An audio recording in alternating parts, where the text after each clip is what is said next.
Let's see what movie I'm reviewing today. Ah yes, the Peanut Butter Falcon. Peanut butter. I love peanut butter. Lots of carbs, not really healthy, but man, it sure tastes good. You can put it in ice cream. I mean, who doesn't like peanut butter in their ice cream? Falcon. Falcons are awesome. They're birds of prey, great vision. They can spot a rat from like 200 yards away or something. Amazing. Big fan. Falcons. All of that said, I am sad to report this is not a movie about a falcon slathered in peanut butter.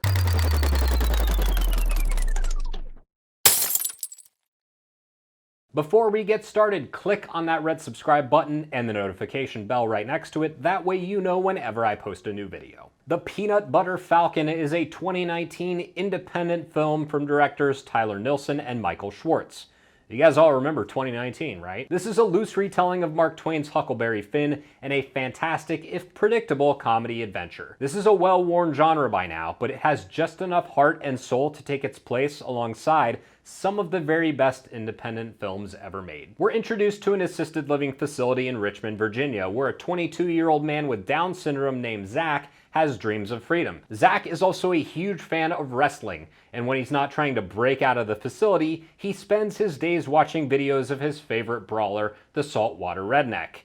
You see, Zach desperately wants to travel to Eden, North Carolina to learn how to wrestle from his hero. Interestingly enough, the actor playing this part is also named Zach. That would be Zach Gottsagen, who actually does have Down syndrome and proves to be more than capable of handling a role of this depth. While his elderly roommate supports his escape wholeheartedly, the social worker overseeing his case isn't so fond of the idea. Dakota Johnson is Eleanor, the young woman who clearly cares for the people she helps, even as she struggles with her overbearing and possibly immoral boss. Rounding out the main cast is Shia LaBeouf as Tyler, a fisherman and thief who clearly has a number of skeletons in his closet. A little predictably, Zach soon finds himself in the outside world. He then crosses paths with Tyler, and they're off on their adventure. What follows is an incredibly fun and engaging film which knows exactly when and how to push all the right buttons. As a first-time directing project from Nilson and Schwartz, they do a fantastic job establishing a consistent tone and setting, one in which the primary characters all bring a certain sense of fun and whimsy. It's a testament to good writing that Zach, Tyler, and Eleanor feel like real people, even if the story they're participating in tends to be purposefully imaginary. The Peanut Butter Falcon takes place in the American South, and the filmmakers should be commended for bringing that setting fully to life.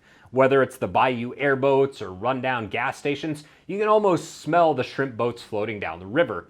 The cinematography, the costume design, the casting of secondary characters, the locations all help bring us into a world that feels both realistic and fantastic at the same time. But what good is this world without the characters to fully bring it to life? This is precisely where the Peanut Butter Falcon shines the most. Gottsagen's performance as Zach is very, very, very special. The movie acknowledges his mental handicap immediately, but never panders to him. It treats him as human, even when the story requires his condition to be the focus of mockery and scorn. The decision to cast a disabled person in this part is one that, frankly, could have backfired, but it didn't.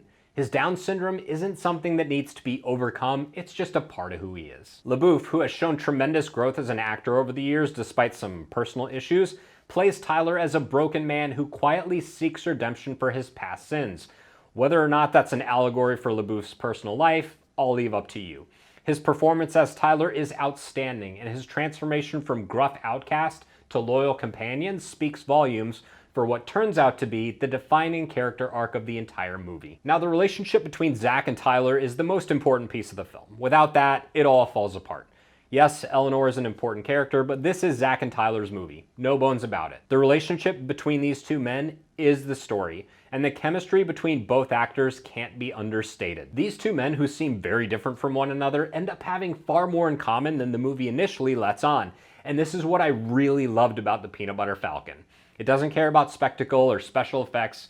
It understands that character is always the single most important element when defining great movies. You can have a movie with an immense budget, but if I don't care about anyone on the screen, what does it matter? Dakota Johnson's Eleanor is a solid addition to the cast, and her compassion, her real compassion for Zach, defines much of her character. Like the fellas, she has significantly more depth to her than we are initially led to believe, and the movie smartly weaves her into the story seamlessly. Eleanor's character development is just slightly more unrealistic than Zach and Tyler's, but that's probably the only noticeable small flaw in the film's script that I picked up on when I watched it. The Peanut Butter Falcon is a remarkable work of fiction. The script is great, the casting is great, the directing is on point, the story's captivating, the world's intriguing, and the performances are all exceptional across the board. If you want a feel-good movie, and Lord knows we can all use more of that right now, make sure to watch this one. Thanks so much for checking out the review. If you enjoyed it, click on that red subscribe button. You can also like and share the video since that tells YouTube my channel is worth promoting. Sound off down in the comments. Let me know what you think of the Peanut Butter Falcon, and I'll see you next Wednesday at 9 a.m.